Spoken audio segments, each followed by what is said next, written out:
এটা বাজার থেকে এনেছি আজকে ট্যাংরা মাছ। এই দেখো দেশি ট্যাংরা বন্ধুরা, কত বড় বড় ট্যাংরা, সাইজটা তুমি দেখো। এই যে এই বড় বড় ট্যাংরা মাছ, ডিমালা ট্যাংরা।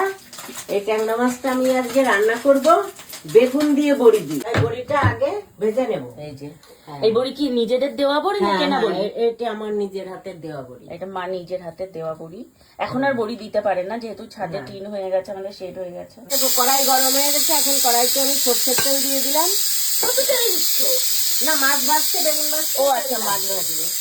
কড়াইয়ে এখন তেল গরম হয়ে গেছে। সর্ষের তেলে হবে? হ্যাঁ, সর্ষের তেলে রান্না করবো। আমি মাছের ঝোল বেশিরভাগই সর্ষের তেলে রান্না করি, আর নিরামিষ ভাজা ভাজি যেগুলো আছে সেগুলো রিফাইন তেল দিয়ে করি। ছাপা তেলে বড়িগুলো ভেজে নেব লাল লাল করে। হ্যাঁ, বড়ি বেশি লাল হলে আবার না, আর বেশি লাল হলে ভালো লাগবে না, ভেঙে যাবে। এবার কি মাছ এখন ভাজবে? আমি এই ট্যাংরা মাছগুলো দিয়ে দেবো। নুন হলুদ মাখানো ট্যাংরা নুন মাছ। হলুদ মাখানো ট্যাংরা মাছগুলো দিয়ে দেবো, যেহেতু ওতে ডিম আছে, ফুটবে মাছগুলো। তো চলো মাছগুলো ভাজা হয়ে যাক, তারপর রেসিপিটা তোমাদেরকে দেখাচ্ছি যে আমার মা একদম সহজ পদ্ধতিতে, একদম নরমালি কিভাবে রান্না করে মাত্র 10-15 মিনিটের মধ্যে। এই যে এটা কি বেগুন কি মাছে দেবে?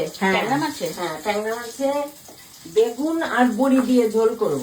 ও, এই বেগুনগুলো লাল লাল করে এই যে ভেজে নিলাম, দেখো।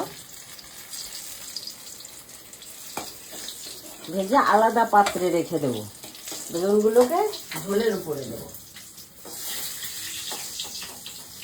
বেগুনগুলোকে মশলার সঙ্গে যদি কষাই তাহলে বেগুনগুলো ভেঙে ভেঙে যাবে।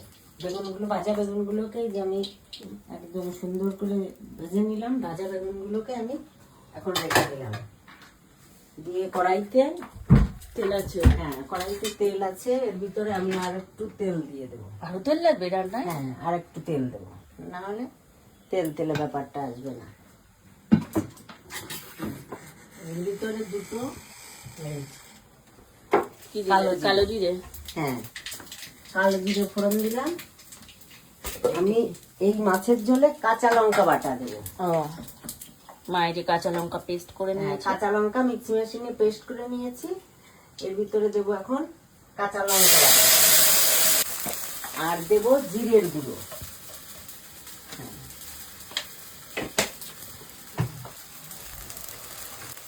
হলুদ গুঁড়ো, নুন, হিমালয়ান পিঙ্ক সল্ট। মশলাটা কষিয়ে নেব। মশলা একদম কষাতেও বেশিক্ষণ লাগবে। হ্যাঁ, মশলা কষানো বোঝা যাবে মশলার গা দিয়ে তেল ছাড়লে, তখন তুমি বুঝবে যে মশলাটা কষানো হয়ে গেছে। ফুটে উঠেছে, আমি এখন ঝোলের ভিতর বড়িগুলো দিয়ে দেবো। এটা কতক্ষণ ফুটবে? এখন এটা 5 মিনিট অন্তত ফুটুক, কম জালে একটু করে দিই। এটা আস্তে আস্তে করে ফুটুক, ঢাকাটা দিয়ে দিই, প্রায় ফুলে উঠবে। ফুলে উঠবে। হয়ে গেছে? হ্যাঁ, দেখাও কি দেবো এখন দেখি। ঢাকা খুলে দেখি বড়ি কতটা সিদ্ধ হয়েছে। বড়ি অনেকটাই ফুলে উঠেছে। এখন দিয়ে দেব মাছগুলোকে একসঙ্গে সব ঢেলে দিয়ে দেব। এই যে সুন্দর করে কড়কড়া করে ভেজে রাখা মাছ, এগুলো নরম হয়ে যাবে, এগুলো আর এরকম হ্যাঁ, থাকবে না। এখন ঝোলে দিলে মাছগুলো আস্তে আস্তে নরম হয়ে যাবে। সুন্দর। মাছটা একটু বেশি ভাজলে ভাঙে না। না, আর এই সব মাছগুলোকে একটু ভাজতে হয়, টেস্ট নাহলে ঝোল খেতে টেস্ট লাগে। একদম নামানোর আগের মুহূর্তে বেগুনগুলো দিয়ে একটু ফুটলেই নামিয়ে নেব। ঝোল ফুটে উঠেছে, দেখো বড়িগুলো ফুলে উঠেছে, মাছও ঠিক মতো হয়ে গেছে। এখন আমি বেগুনগুলোকে দিয়ে দেবো। দেখো ঝোলের উপরে বেগুনগুলোকে আস্তে আস্তে করে সাজিয়ে দেবো। মাছের ঝোল থেকে এই যে তেলও ছেড়ে দিয়েছে। এটা কতক্ষণ ফুটবে? 5 মিনিটও লাগবে না, এই ফুটে উঠবে। এটা কি করছো? হ্যাঁ, এটার ভিতরে আমি একটু পিটুলি গুলিয়ে দেবো।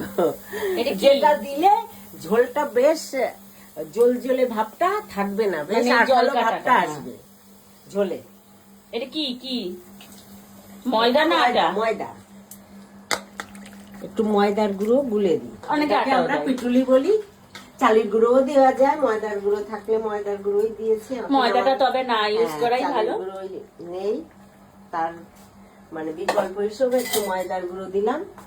এক্ষুনি দেখো ঝোলটা আটা আটা হয়ে যাবে, আটা আটা ভাব হয়ে যাবে, ওই জলো ভাবটা থাকবে না, টেস্টটাও ভালো হয়। ঝোলটা জলো থাকলে পাতে দিলে ওই যে ঝোলটা এক জল টেলে টেলে কেমন ইয়ে হয়ে যায়, ওইটা আবার আমার কাছে ভালো লাগে না। আমার কাছে আমি দিই, সব সময় দিই না, কিছু কিছু সময় দিই। এখন আমার ঝোলটা আমি ঢেলে এই দিচ্ছি। যে কি সুন্দর কালারটা এসছে দেখো, দেখো কি সুন্দর। সুন্দর করে এই যে মা এখন ঝোলটা ঢেলে দিল। উপর নিচু করে ঢেলে দিল, যাতে মাছ উপর নিচুতে সমানভাবে থাকে। হ্যাঁ, এই মাছগুলোকে এবার ধরে একটু শুধু হ্যাঁ। ডুবিয়ে ডুবিয়ে দিলেই হয়ে যাবে। এই যে সুন্দর বেগুন বড়ি দেওয়া একদম ট্যাংরা মাছ, কোনো গুঁড়ো মশলা বেশি নেই, একদম এটা মানে শরীরের জন্য ভীষণই হেলদি।